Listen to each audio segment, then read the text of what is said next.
আসসালামু আলাইকুম। সবার প্রতি রইল আমার অফুরন্ত ভালোবাসা। আজ আমি এখানে এই ভিডিওতে কয়েকটি কথা আপনাদের সাথে শেয়ার করতে আসলাম। সেটা হচ্ছে আমাদের এই স্বাস্থ্য খাত নিয়ে। আপনারা সবাই অবগত আছেন যে রিসেন্টলি রিজেন্ট হসপিটালের শাহেদ করিম সাহেব যে প্রতারণাটা আমাদের সাথে করেছে, সাধারণ জনগণের সাথে করেছে, সেটা বিশ্ব দরবারে আমাদেরকে অনেক হেয় প্রতিপন্ন করা হয়েছে, যেটা আসলে মেনে নিতে আমাদের কষ্ট হয়। আসলে আমাদের দেশ অনেক এগিয়ে যাচ্ছে। আজ আমরা উন্নয়নের রোল মডেল। আমাদের দেশ নেত্রী শেখ হাসিনার হাত ধরে বাংলাদেশ আজ অনেকটা পথ এগিয়ে যাচ্ছে। তো আমি বলবো স্বাস্থ্য খাত বাংলাদেশ এগিয়ে যাচ্ছে, কিন্তু এগিয়ে যাইতে পারতেছে না অনিয়ম, অব্যবস্থাপনা এবং দুর্নীতি। এটা দিক দিয়ে স্বাস্থ্য খাতকে আগায় নেওয়া যাচ্ছে না। অনেক অনিয়ম স্বাস্থ্য খাতে। আসলে অনেক বরাদ্দ দেওয়া হয়, কিন্তু এই খাতের জন্য অনেক বরাদ্দ দেওয়া হয়, কিন্তু সেটা কাজে লাগে না। সেটা দুর্নীতি, অনিয়ম, অব্যবস্থাপনার জন্য সব কিছু ধূলিসাৎ হয়ে যায়। তো আমি একটি ঘটনা আপনাদেরকে বলবো, সাথে শেয়ার করতে চাই। কিছুদিন আগে আমার ছোট ভাই, তার মাথায় গুরুতর আঘাত পায়। তো আমাদের রাজবাড়ী জেলা হাসপাতাল থেকে, সদর হাসপাতাল থেকে তাকে ফরিদপুর সদর হাসপাতালে রেফার করা হয়। ওখান থেকে রেফার করা হয় ঢাকা নিউরো সায়েন্স হসপিটালে। তো সেখানে মানে এই যে একটা বললাম, অনেক ভালো একটা হসপিটাল। আমি ভিতরে গেছি কয়েকবার, অনেক ভালো। আমাদের প্রধানমন্ত্রী শেখ হাসিনা এত ভালো একটা হসপিটাল করছে, আপনারা না দেখলে বিশ্বাস করতে পারবেন না। কিন্তু সেখানে আছে অব্যবস্থাপনা, অনিয়ম, দুর্নীতি, যার কারণে আমার ছোটো ভাইকে ওখানে আমি ভর্তি করাতে পারিনি। নিশ্চয়ই এই দুর্নীতির কারণে হয়তো আমি সেভাবে যোগাযোগ করতে পারিনি। তো তারা ওখান থেকে রেফার করলে ঢাকা মেডিকেল কলেজ হাসপাতালে। তো আমার ভাইকে সেখানে নিয়ে যাই। সেখানে নেওয়ার পর রেজিস্ট্রেশন করি, ফর্ম ফিল আপ করে 20 টাকা দিয়ে। তো তারপরে কিছু লোক অটোমেটিকলি এগিয়ে আসে, বলে আপনার কোনো আর চিন্তা নাই, আপনি দেখুন রেজিস্ট্রেশন হয়ে গেছে, আপনার কোনো চিন্তা নাই ভাই, আসেন, বাস স্ট্রেচার নিয়ে হাজির। তো হাজির হওয়ার পর বাস 3 তলায় নিয়ে গেল আমার ভাইকে। ওখানে মানে নিউরোলজি ওয়ার্ডে কোনো সিট নেই।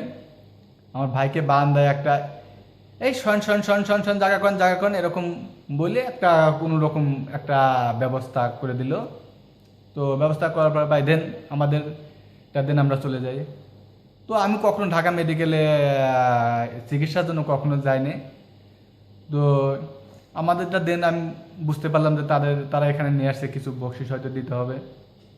তো আমার বড় ভাই আমার সাথে ছিল, তাকে বললাম 500 টাকা দিয়ে দিতে। তো 500 টাকা দিতে তারা রেগে ফায়ার। আমি বুঝতে পারলাম না যে একটা সরকারি হসপিটাল, গভর্নমেন্টের হসপিটাল, সেখানে আমি শুধু নিয়ে এখানে আনার জন্য জাস্ট বারান্দায় এক পাশে শুধু একটু বসার মতন জায়গায় ব্যবস্থা করে দিয়েছে, বাস 500 টাকা, 1000 টাকা দেন। বা ঠিক আছে, আমার ভাইকে বললাম 1000 টাকা দিয়ে দিতে। তো এই যে এখানে কোনো ডক্টর কি এর সাথে শেয়ার আছে?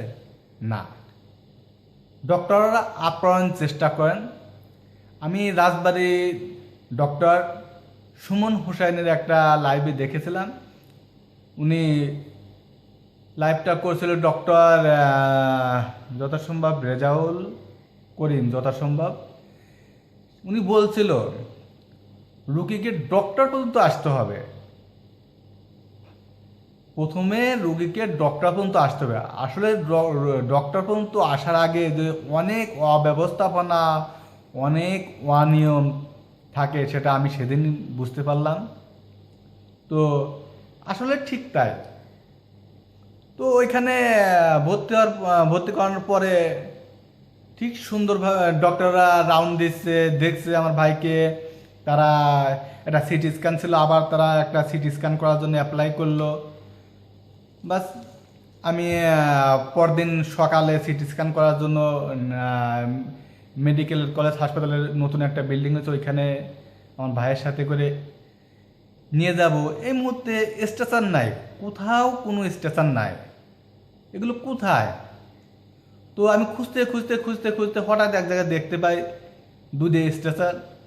বাট আমি সাথে সাথে কাউকে না বলে স্টেশনটা টেনে নিয়ে আসি, কিন্তু কিছু লোক বাধা দেয়। তো আমি কারো কথা শুনে আমি দূরত্ব স্টেশন নিয়ে এসে আমার ভাইকে উঠায় আমি দূরত্ব ওই বিল্ডিংয়ে নিয়ে যাই। বাট ওইখানে যায় একটা দীর্ঘ প্রক্রিয়া, দীর্ঘ লাইন, সেখানেও একটা অনিয়ম। আমি প্রথম থেকে ধরতে পারলাম যে এখানে একটা অনিয়মের ব্যবস্থাপনা আছে, যার মধ্য দিয়ে আমাকে যাইতে হবে, এটা ফেস করতে হবে, নাহলে আমি ভালো চিকিৎসা পাবো না, আমার ভাইকে বাঁচাতে পারবো না। তো দেখলাম আমার পরে অনেক পেশেন্ট আসছে সিটি স্ক্যান করতে। তো তারা একে একে সবাই কিছু পেশেন্ট বাড়ায় গেল। আমার পিছনে এসে আমি ক্যাশ কাউন্টারে টাকা দেওয়ার পর আমার পিছনে এসে অনেক পেশেন্ট বাড়ায় গেল। তো আমি ফলো করতে থাকলাম, এর রহস্য উন্মোচন করার চেষ্টা করলাম। এখন দেখি ওই সিটি স্ক্যান রুমের পাশেই একটা দরজা আছে, ওইখান দিয়ে আপনার আনসার আছে ওইখানে, ওই গেটে। তো ওদের সাথে একটু আলাপ করলাম, ভাই এখানে দূরত্ব করার কি প্রক্রিয়াটা কি? তো আনসার ভাই বললো যে ভাই কিছু বকশিস দেন। তো আমি ওনাকে 200 টাকা দিলাম। 200 টাকা দেওয়ার পরে দেখা যায় যে উনি ওই পেপারটা নিয়ে উপরে সেল দিয়ে আসে। ব্যাস, এটাই হচ্ছে প্রক্রিয়া। তো ওখান থেকে আবার বলা হলে এই রিসিপ্টটা নিয়ে আপনি পুরনো বিল্ডিংয়ে এত নম্বর রুমে এটা 12টার মধ্যে জমা দিতে হবে, না হলে তারপর দিন আপনি রিপোর্ট পাবেন না। তো আমি যাইতে যাইতে ওখানে আপনার 11:30 মতন বেজে গিয়েছিল। তো এখানে যাওয়ার পর যেখানে রিপোর্ট জমা দেবো 2-3 জন বসে আছে। তো বলে এখন আর এগুলো জমা নেওয়া হবে না, আগামীকাল আসে না। আমি বলছি যে না, আমার তো এখন তো 12টা বাজে নাই, তো আমার এটা আগামীকাল লাগবে। আমার ভাইয়ের গুরুতর অসুস্থ, তার হতে পারে অপারেশন করা লাগবে। ওখান থেকে বলে দিয়েছে যে আপনারা রক্ত টক্ত রেডি রাখেন। তো কিছুতেই হবে না। তো ওইখানে আমি একটা ওয়ার্ড বয়কে ফলো করলাম, সে প্রতিবন্ধী, তার পায়ের সমস্যা। তো বললাম ভাই আসলে তো আমার এই রিপোর্টটা আজকে করানোর দরকার। তো বলতেছে অলরেডি এখন তো 11:30 বাজে, তো কিভাবে? তো উনি আমাকে ফাঁকে ডাকলেন যে ভাই আজকে পাইতে হলে তো আপনাকে আজকে জমা দিতে হবে, আগামীকাল পাইতে হলে। তো আমি বললাম ভাই কি ব্যবস্থা আছে আপনি বলেন। তা বললো যে 500 টাকা দেন। তা আমি তাকে 500 না, বললাম যে ভাই এই 300 টাকা নেন, আমার এই রিপোর্টটা এটা জমা দেন। পরে বাস হয়ে গেল। ইনশাল্লাহ পরের দিন রিপোর্ট পেয়ে গেলাম। পরের দিন রিপোর্ট পাওয়ার পর ইনশাল্লাহ রিপোর্টটা 10টা করে দিকে ডক্টর দেখলো। তা উনি দেখে বললো ইনশাল্লাহ পেশেন্ট মাথায় অবস্থাটা অত অবনতি না, মানে ভালো আছে, আপনারা একটু দেখেন, মানে অবজারভেশনে রাখে ওকে 1-2 দিন।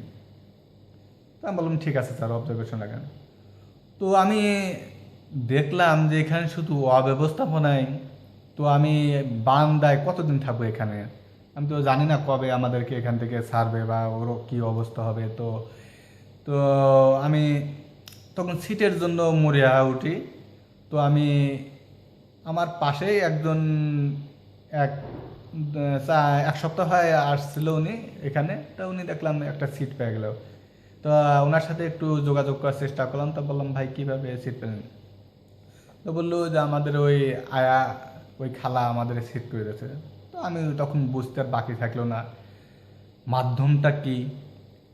আসলে আমি নার্সদের কাছে গেছি, অনেক ওখানকার যে ম্যানেজমেন্ট আছে তাদের কাছেও গেছি, কিন্তু সিট নাই, ওয়ার্ডে কোনো সিট নেই। কিন্তু ওই আয়ারে যখন বললাম যে খালা আমি 1,000 টাকা দেবো না, আপনি আমার একটা সিটের ব্যবস্থা করে দেন, ব্যাস পরের দিনই উনি আমার সিটের ব্যবস্থা লোকেশন দেখা দিল, এই সিটটা খালি হবে, এই সিটটা আপনার জন্য।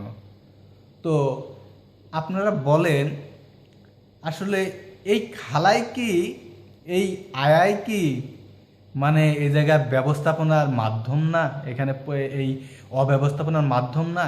এই টাকাটা কি আসলেই কি এই খালা নেয়? এটা আপনাদের কাছে আমার প্রশ্ন।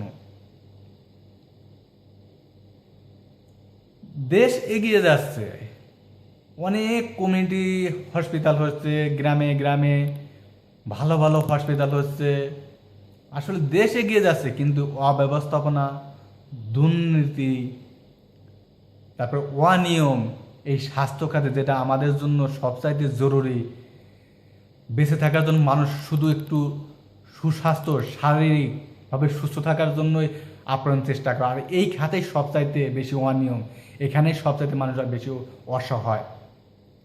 আমি একবার চক্ষু বিজ্ঞান হসপিটালে গিয়েছিলাম, অত্যাধুনিক হসপিটাল, সেখানে আমি লাস্ট স্টেপ প্রফেসর অধ্যাপক পর্যন্ত আমি গিয়েছি। ওইখানে তারা অ্যাপ্লাই করছে টেস্টের জন্য, বাট আমি যেখানে টেস্টের জন্য গেছি ওখানে বলে এখানে এই টেস্টগুলো আমাদের এখানে হয় না।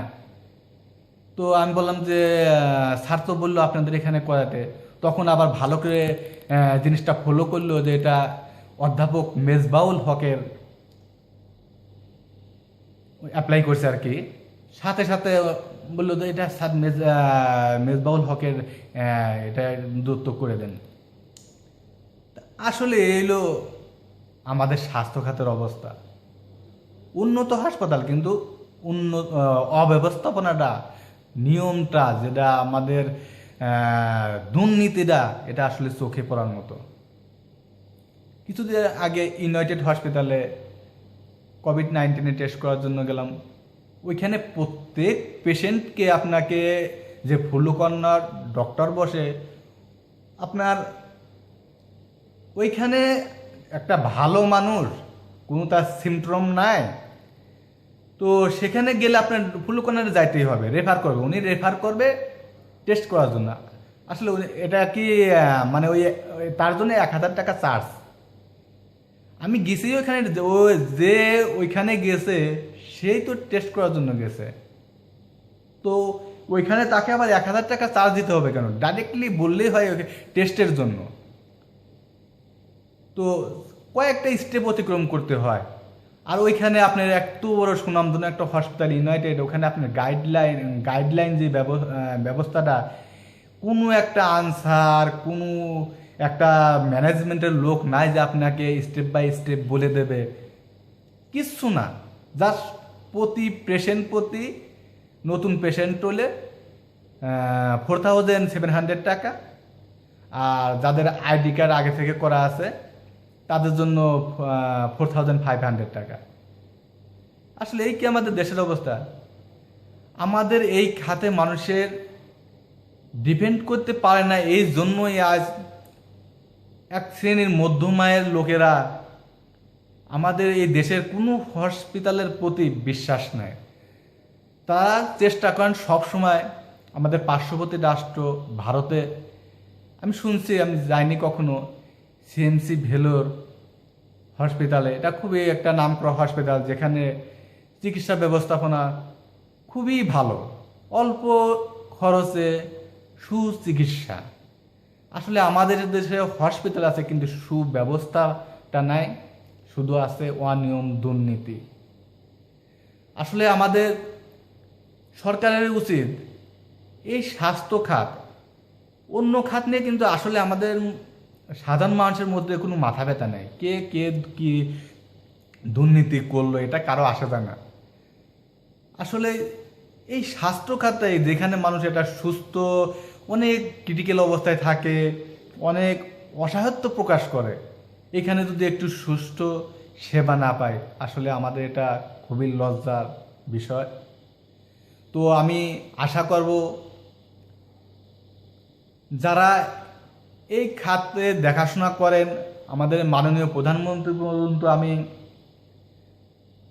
বলবো, তিনি যেন এই খাতটাকে, যেখানে মানুষ বেঁচে থাকার লড়াইয়ে যুদ্ধ করে, একটু শারীরিকভাবে সুস্থ থাকার লড়াইয়ে যুদ্ধ করে, সেই খাতটায় যেন একটা ভালো একটা ব্যবস্থাপনা, অনিয়ম, দুর্নীতি এটা যেন না থাকে। দেশ এগিয়ে যাচ্ছে, কিন্তু এই খাতে যেন আমরা কখনো পিছায় না পড়ি, এটার প্রতি আমি প্রধানমন্ত্রীর কাছে আমি একটা অনুরোধ রাখবো। এই খাতটাকে যেন একটা সচ্ছল খাত তৈরি করে। আজকে আমার